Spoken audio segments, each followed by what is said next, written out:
సామెతలు 30వ అధ్యాయము. దేవోక్తి అనగా యాకే కుమారుడైన ఆగూరు పలికిన మాటలు. ఆ మనుషుడు ఈతియేలునకును ఉక్కాలునకును చెప్పిన మాట.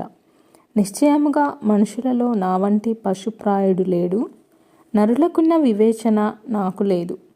నేను జ్ఞానాభ్యాసము చేసుకొన్న వాడను కాను, పరిశుద్ధ దేవుని గూర్చిన జ్ఞానము పొందలేదు. ఆకాశమునకెక్కి మరలా దిగినవాడెవడు? తన పిడికిళ్లతో గాలిని పట్టుకొన్నవాడెవడు? బట్టలో నీళ్లు మూట కట్టిన వాడెవడు? భూమి యొక్క దిక్కులన్నిటినీ స్థాపించిన వాడెవడు?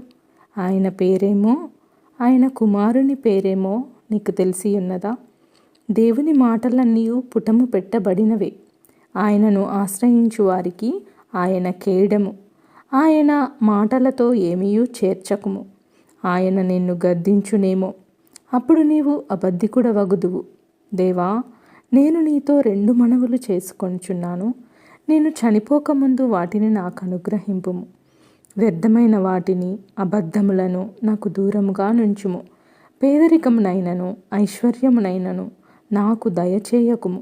తగినంత ఆహారము నాకు అనుగ్రహింపుము.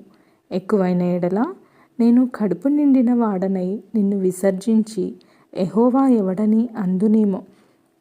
లేక బీదనై దొంగిలి నా దేవుని నామమును దూషింతునేమో. దాసిని గూర్చి వాని యజమానునితో కొండములు చెప్పకము, వాడు నిన్ను శపించును. ఒకవేళ నీవు శిక్షార్హుడవగుదువు.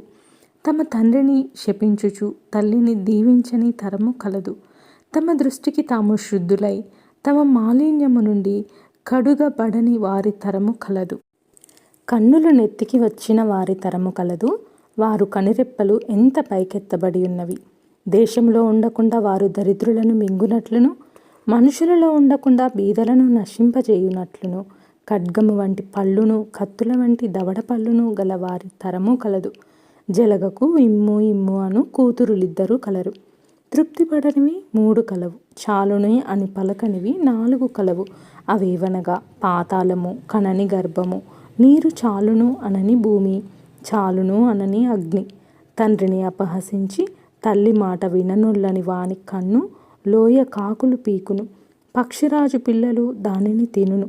నా బుద్ధికి మించినవి 3 కలవు, నేను గ్రహింపలేనివి 4 కలవు. అవేవనగా అంతరిక్షమున పక్షిరాజు జాడ, బండ మీద సర్పము జాడ, నడి సముద్రమున ఓడ నడుచు జాడ, కన్యకతో పురుషుని జాడ. జారిని యొక్క చర్యయును అట్టిదే. అది తిని నోరు తుడుచుకొని నేను ఏ దోషము ఎరుగనను. భూమిని వణికించినవి 3 కలవు, అది మోయలేనివి 4 కలవు. అవేవనగా రాజరికమునకు వచ్చిన దాసుడు, కడుపు నిండా అన్నము కలిగిన మూర్ఖుడు, కంటకురాలయ్యుండి పెండ్లి అయిన స్త్రీ, యజమానురాలికి హక్కుదారురాలైన దాసి. భూమి మీద చిన్నవి 4 కలవు, అయినను అవి మిక్కిలి జ్ఞానము గలవి. చీమలు బలములేని జీవులు, అయినను అవి వేసవిలో తమ ఆహారమును సిద్ధపరచుకొనును. చిన్న కుందేళ్ళు బలములేని జీవులు, అయినను అవి పేటు సందులలో నివాసములు కల్పించుకొనును. మిడతలకు రాజులేడు, అయినను అవన్నీ పంక్తులు తీరి సాగిపోవును. బల్లిని చేతితో నీవు పట్టుకొనగలవు, అయినను రాజుల గృహములలో అది ఉండును. డంబముగా నడుచునవి 3 కలవు, టీవీతో నడుచునవి 4 కలవు.